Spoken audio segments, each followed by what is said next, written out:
Hi all. Today I'd like to specifically speak with agents.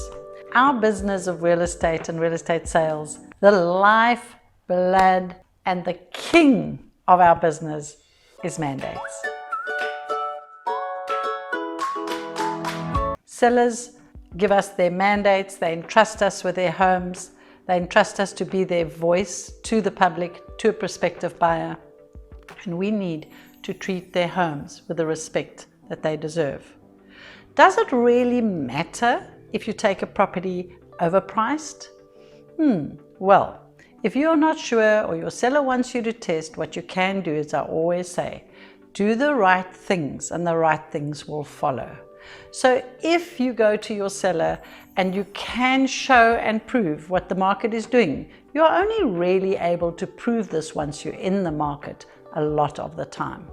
So if your seller and you have a good relationship, remember you're both on the same side. Remember you are both out there to find the best buyer in the shortest time at the highest price. Look at how powerful a mandate is, but you need to treat it with the same power. You need to give the seller feedback, constant feedback. If nothing's happening, nothing's happening. That's feedback. If there are no inquiries, that is the market speaking with you.